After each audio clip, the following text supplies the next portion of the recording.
Shalem to Yahud, Ayahim at Ahotim. I dreamed last night that a friend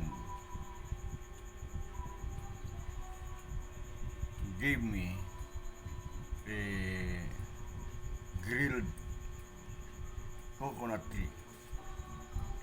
fruit, and with its water, and give to me and said, take this because that is a medicine to be eaten and drink. So when I awaken and from my dreams, I remember the Filipino myth about this coconut tree.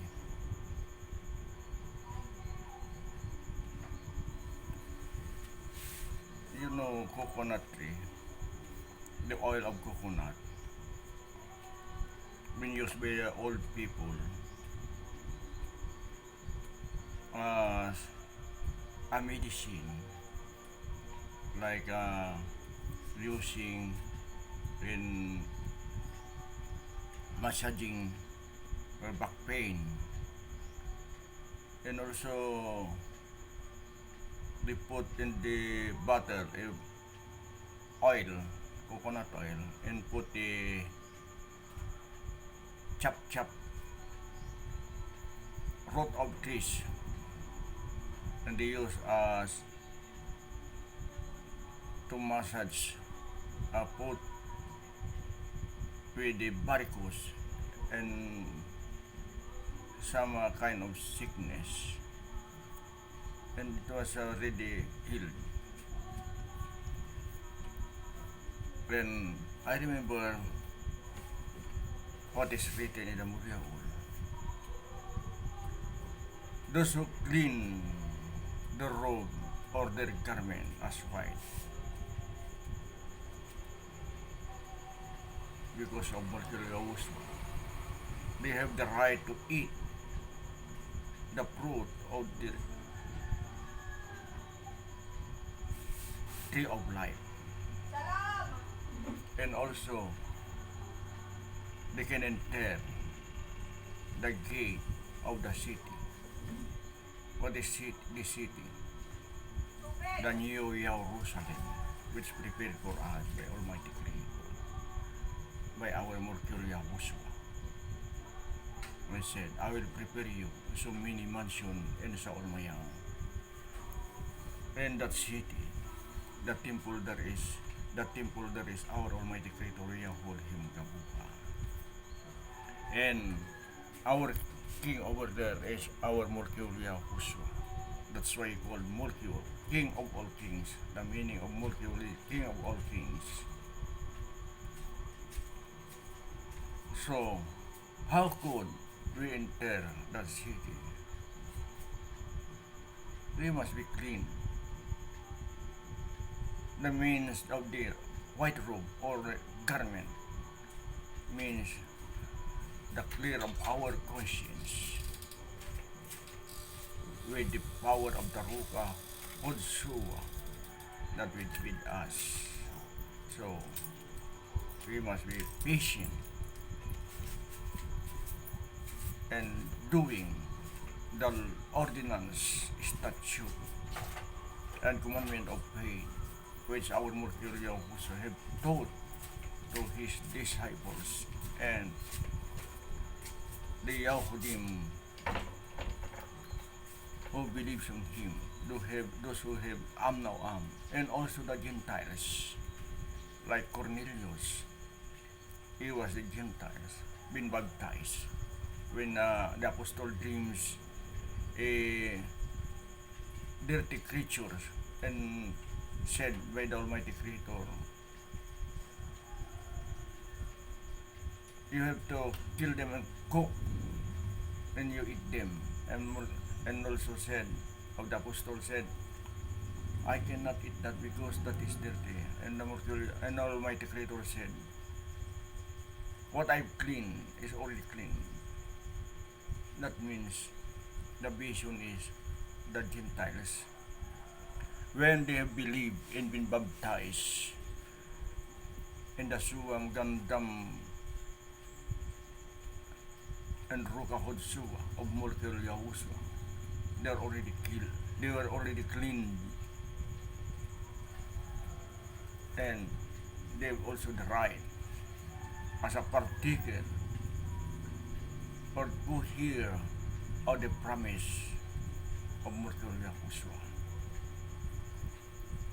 But the other religion, they cannot understand that. They can eat everything already. They forgotten that there's only a vision, or is only and figuratively is shown to this apostle that the Gentiles is like a dirty creature. But when they are cleaned by faith or amnawaan through the blood of our Murkir Yahusha and following the ordinance, statute, and the commandment of faith, so are they already been cleaned. The understanding of Satan, Christ Satan, that you will inculcate in the mind of those who don't have a kukmal or roka hodsua kukmal, the Holy Spirit of wisdom. Oh, we can eat everything because it was dream of the Apostle Kapos.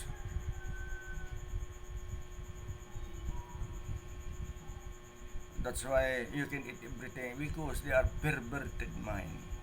They pervert the law. They pervert the parables or the word of Yahweh just to reason out their corrupted or for their own sake, for being gluttons. What is gluttons? The boisterous people who eat everything, even the poison of the spirit, because their understanding is perverted.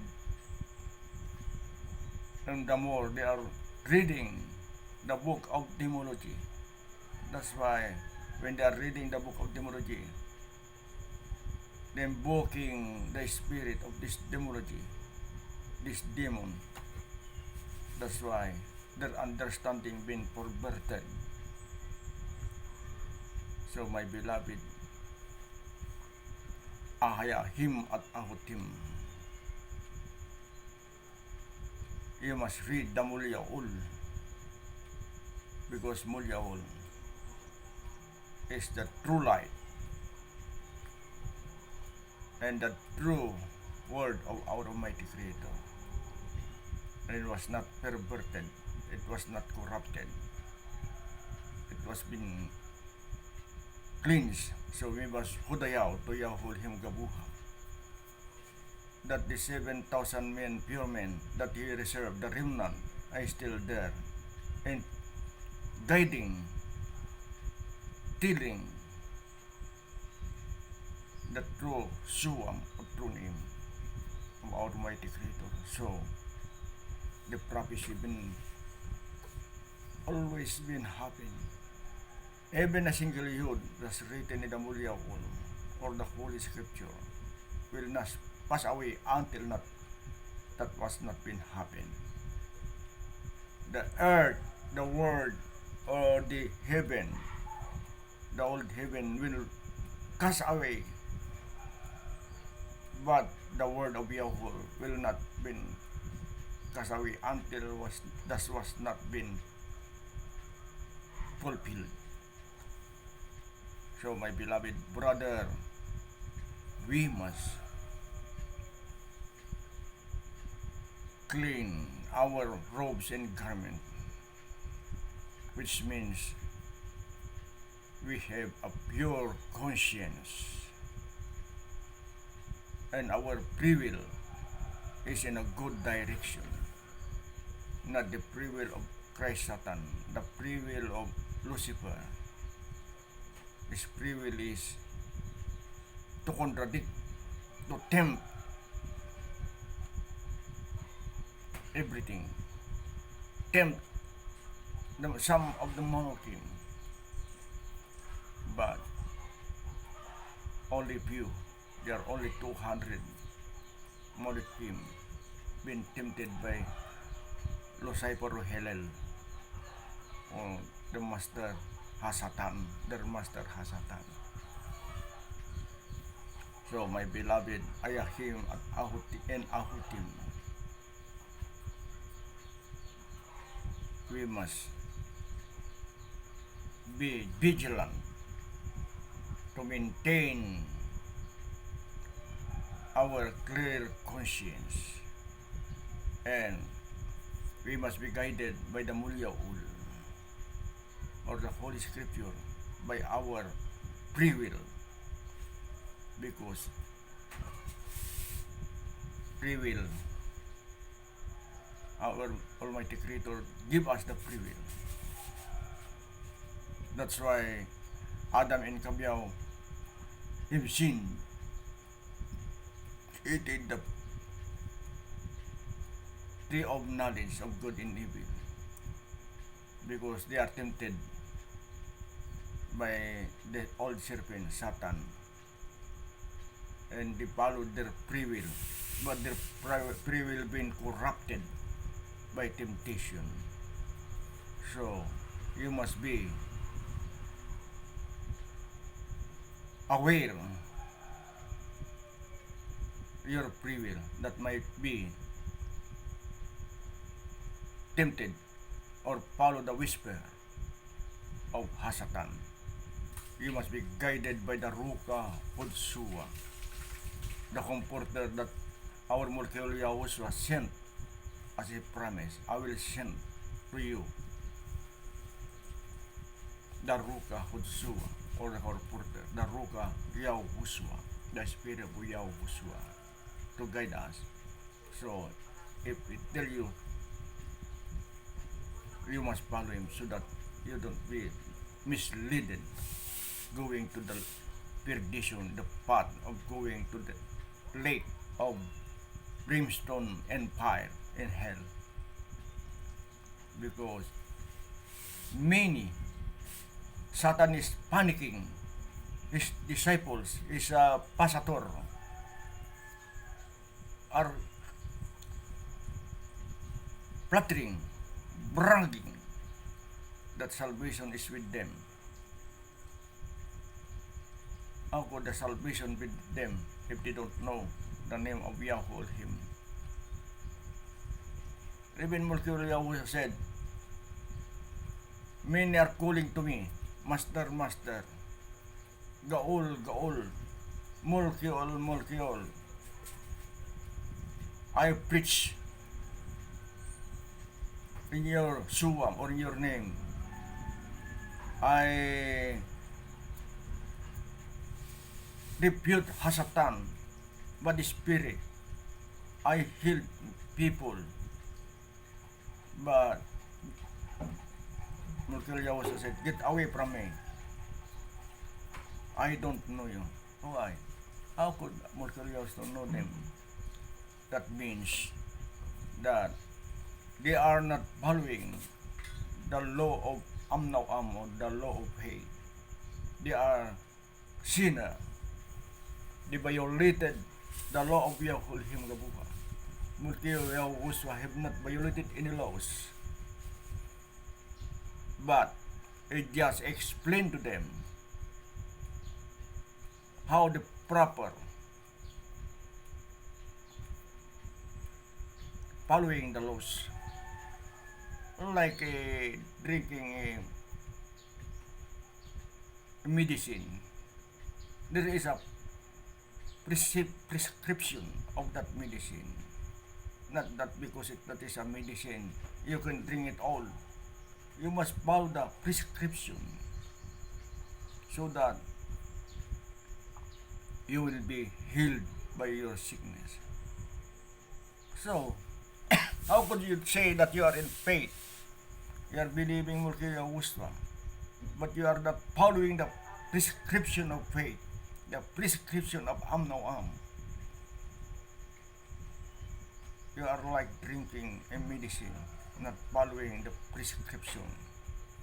As I remember when I was still young, on mountaineers go to the doctor, and the doctor said, "Oh, this is your sickness, and drink after your breakfast. You drink one, and after your lunch you drink one, and after your supper at midnight you drink one. 3 times a day you drink. Every you eat your food, your and the mountaineer do it. But after a day, he said, why should not drink them all so that I will not be tired in drinking every meal 3 times a week, 3 times a day. So he drink all, and after he drink all, he was overdosed and died, and his family going to the house of the doctor and stoning his house.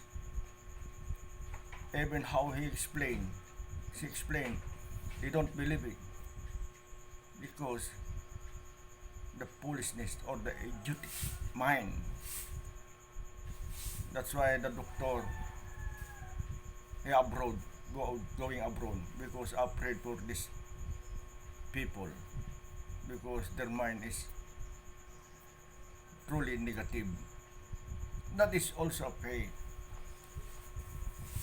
There is a prescription of faith, the what is stated by Mulki Yahuswa.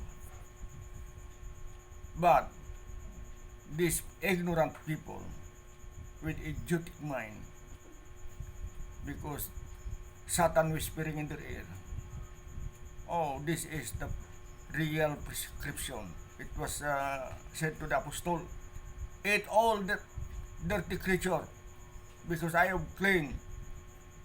But they don't read the whole verse, the whole chapter.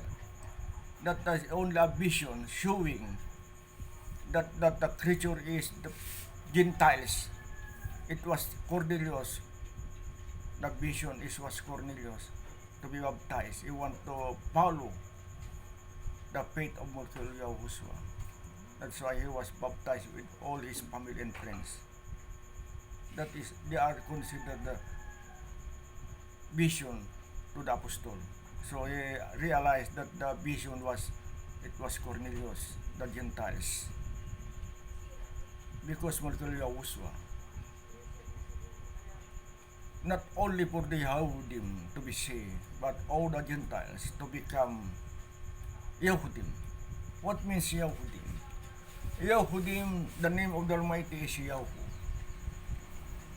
That's why Surah and Abraham name his person Yahushkag, means Yahweh is happy to him. When Yahushkag have a son, 2 sons, he named it Esau and Yahushkag. Esau sold this being the firstborn to Yahushkag. That's why the blessing for the firstborn was given to Yahushkag. And Almighty Creator hated Esau because just a little morsel of food, he sold his firstborn title to Yahushkag. So Yahushkag become the fathers of the 12 tribes, the prince of Yahuul, because he carrying the name of Yahuul. So the son of Yahudim called Yahudim or that Yahudim because the creator is Yahweh. So when you are called Yahudim, you're already grafted in the olive tree. So if you are not grafted to the olive tree, our Almighty Creator never hesitate to cut off the sin branch of the olive tree and cast away. So that is the chance of the Gentiles, the wild olive tree, to be grafted to the true olive tree. So my beloved brother and sister, don't be proud to yourself. Oh,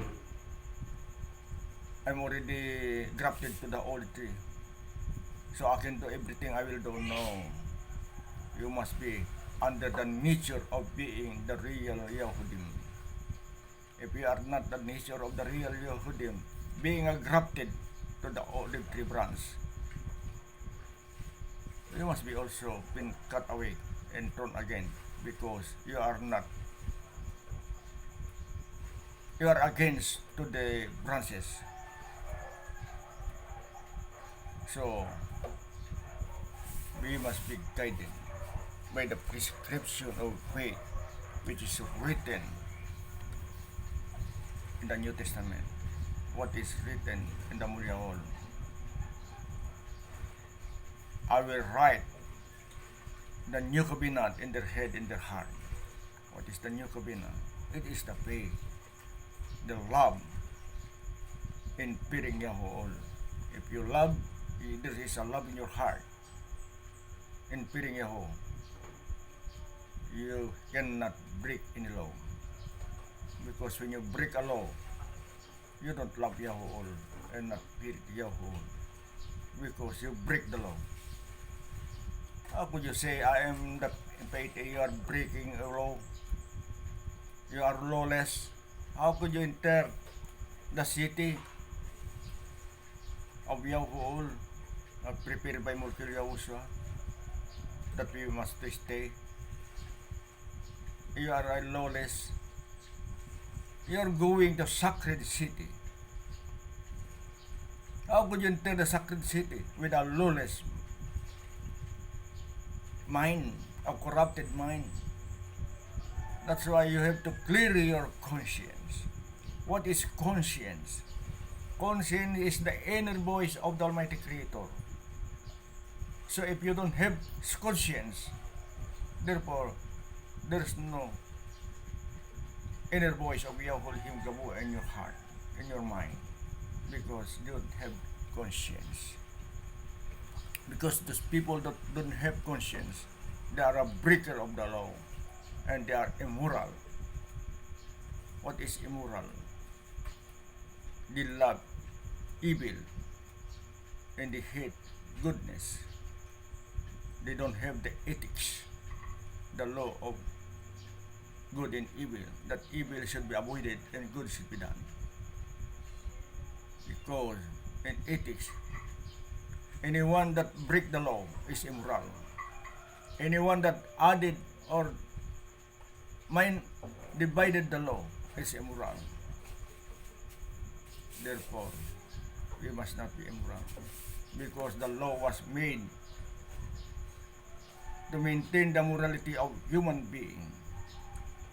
The law maintains the morality of our spirit.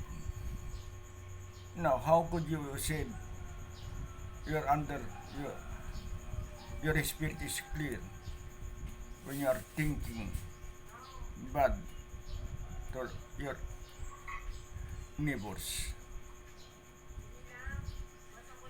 You are thinking negative to your fellow men. You are not following the law of ethics, the philosophy of ethics, or the law of conscience. Oh, my beloved brother, you must be aware regarding the the real definition of white robe or your clean garment, so that you can eat the tree of life, the fruit of tree of life, and enter the gate of the city of Yaholhim Gabuha. So you must be in clear conscience. You must be in great Amnawam. So you must really understand better and put in your mind and your heart the component of faith, love, and fearing Yahweh. So if you have that component, the new covenant is in your mind, in your heart. Em kanam biyaw sky. Ruka yaw huswa. Also ang kol murul moroy pul mosyaw. Yaw huswa hul sky. Amnang. Hallelujah, hallelujah. Sa biyaw gabramaya lang sa biyaw. Dayaw amnang.